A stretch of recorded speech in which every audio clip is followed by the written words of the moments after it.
काली पहाड़ियाँ अब भी वहीं खड़ी है अपनी भयानक कहानियों के साथ, और जो भी उनकी सीमा को पार करता है वह कभी वापस नहीं आता।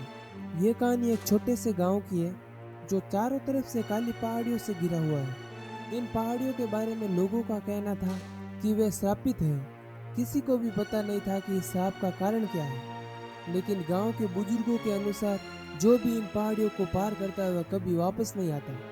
गांव के लोग काली पहाड़ियों से दूर रहते थे। वे मानते थे कि पहाड़ियों के भीतर कुछ ऐसा था जिसे समझ पाना मानव के बस की बात नहीं है। वहाँ अक्सर अजीबोगरीब आवाजें सुनाई देती है और रात में पहाड़ियों के ऊपर चमकती रोशनी देखी जाती है। समय बीतता गया और गांव के कुछ युवा लड़कों का समूह तैयार हुआ जो इन कहानियों को मात्र एक अंधविश्वास मानते थे। इस समूह में शामिल चार दोस्त अमन, विक्रम, सूरज और मनीष, ये चारों गांव में सबसे साहसी युवक माने जाते थे। इसलिए उन्होंने तय किया कि वे काली पहाड़ियों का रहस्य जानकर रहेंगे।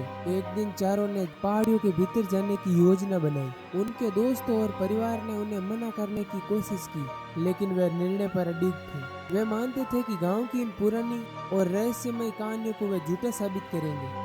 जब रात के समय पूरा गांव गहरी नींद में सो रहा था, तभी चारों दोस्त काली पहाड़ियों की तरफ निकल पड़े।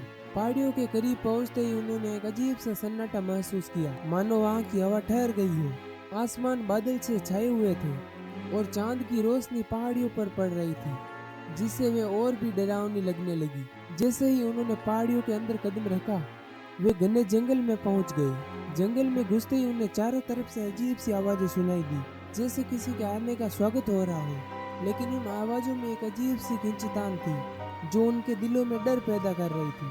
कुछ दूरी तय करने के बाद उन्होंने देखा जंगल के बीचों बीच एक विशाल काय पेड़ खड़ा है। इस पेड़ के पास पहुंचते ही हवा और ठंडी हो गई और पेड़ की जड़ें जैसे जमीन के ऊपर दिखाई दे रही है। अमन ने देखा पेड़ की जड़ों में कुछ चमकता हुआ दिख रहा है। जब उन्होंने ध्यान से देखा तो उन्हें एक प्राचीन धातु पेटी दिखाई दी। विक्रम ने हिम्मत जुटाकर उस पेटी को खोलने की कोशिश की। पेटी खुलते ही चारों के सामने एक अजीब सी वस्तु दिखाई दी। यह एक पुराने समय का तावीज था जो काले पत्थर से बना हुआ था। तावीज को देखते ही विक्रम ने उसे उठाने की कोशिश की, लेकिन जैसे ही उसने तावीज को छुआ, पूरे जंगल में गहरी गर्जना हुई। आवाज इतनी तेज थी कि चारों दोस्त घबरा उठे। अचानक पेड़ की जड़ें जमीन से उठकर तैरने लगी और चारों दोस्तों के पेट पर लिपट गई। वे खुद को छुड़ाने की कोशिश करने लगे, लेकिन जितना संघर्ष करते जड़ें उतनी ही कसती जाती। उसकी आंखों में गहरी नफरत भरी हुई थी। वह साया चारों दोस्तों को घूरते हुए बोला, तुमने यहाँ पर आकर बहुत बड़ी गलती कर दी। यह शापित है और अब तुम इस शाप का हिस्सा बन चुके हो। साया ने अपनी काली हथेली अमन की ओर बढ़ाई और जैसे ही उसने अमन को छुआ, अमन की चीख निकल पड़ी। उसकी त्वचा पर काले निशान उभरने लगे और वह दर्द से तड़पने लगा। बाकी तीनों दोस्त इस दृश्य को देखकर बुरी तरह डर गए, लेकिन वे कुछ नहीं कर सकते थे। साया ने धीरे धीरे तीनों दोस्तों को भी अपने काले धुएं में लपेट लिया।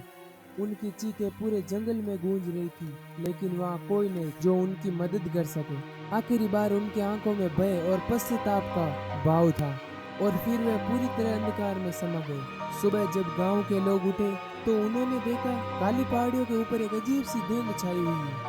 चारों दोस्त वापस नहीं लौटे थे। गांव वालों ने काली पहाड़ियों में जाकर उनकी तलाश करने की कोशिश की, लेकिन उन्हें वह केवल पुराना पेड़ और चारों के जले हुए निशान मिले। तब से गांव के लोग और भी ज्यादा भयभीत हो गए। काली पहाड़ियों का श्राप अब और भी प्रबल हो गया था। गांव के बुजुर्गों ने लोगों को चेतावनी दी कि अब कोई भी काली पहाड़ियों की तरफ नहीं जाएगा, वरना उन्हें वही अंजाम भुगतना होगा जो उन चार दोस्तों ने भुगता है।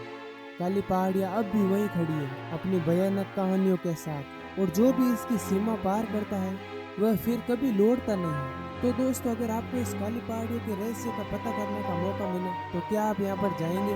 कमेंट बॉक्स में जरूर बताएं। अगर आपको ये वीडियो पसंद आई हो तो वीडियो को लाइक और चैनल को सब्सक्राइब करना ना भूलें। धन्यवाद।